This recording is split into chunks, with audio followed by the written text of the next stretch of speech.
very happy that everyone's participating in this, and I think it's going to be a lot of fun.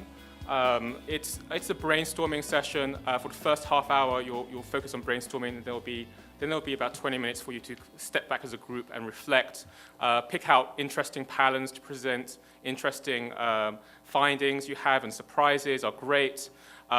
You can brainstorm innovations, opportunities, and solutions which don't necessarily have problems and new problems and challenges attached to them. You can also think about problems and challenges which maybe that we don't come up with a solution for them in this session.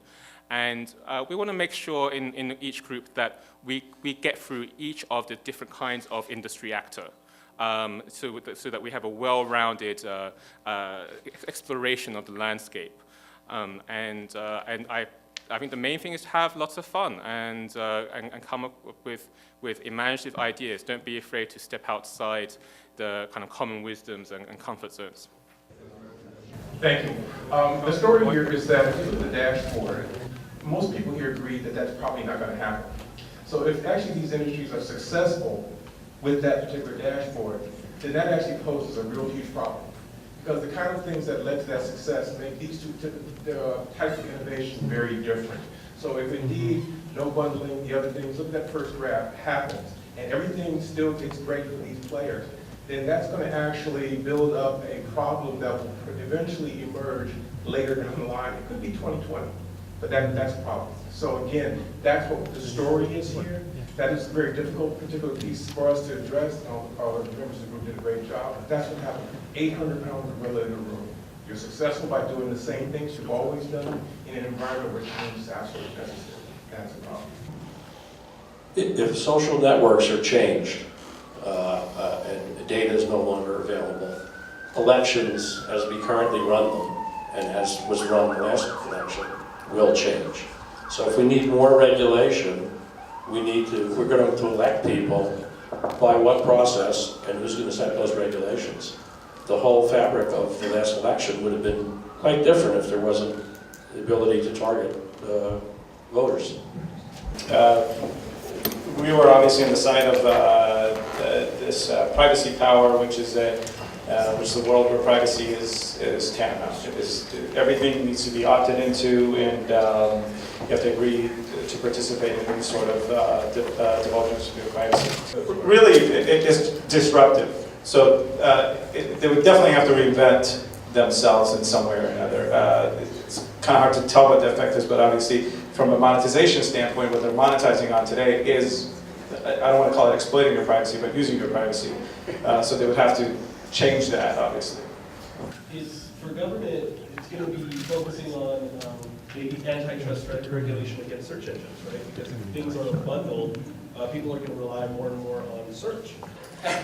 Everything becomes porn or PBS, okay? And by that we mean either it goes to big mass market money makers, or it goes to individually supported people putting their money where their mouth is kind of stuff.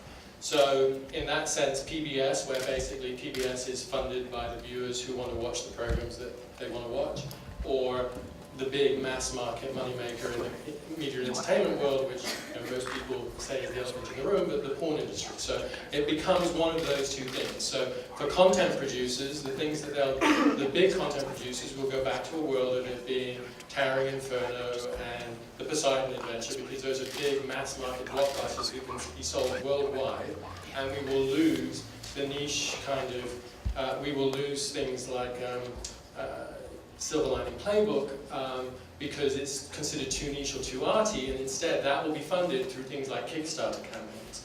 And so we had a long discussion about if something like Kickstarter becomes a method whereby in which these niche ventures get funded in this world of unbundling and privacy, what does that mean as far as actually them becoming a control point on the content?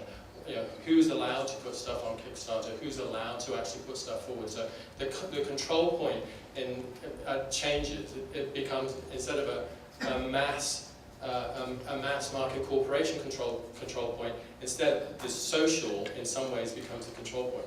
We also said that we thought social networks themselves would probably die if there was the inability to do any search or discovery because of strict privacy controls. And if that's the case, everything becomes much more local in that sense. And so in some ways, Kickstarter is a way of having super locality by finding like people across a geographical space.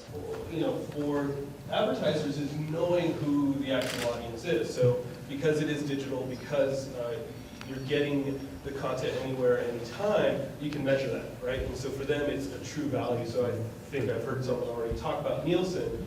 It's no longer this unknown number, but it's a real tangible figure. I guess I'm still questioning the assumption that search takes over everything when you flatten. You know, I think of it as something like search, but maybe it's social. You know, maybe it's some other discovery method, but I don't think it's Google. I mean, it may be Google in some other form, but it's not a blinking cursor in a blank text box.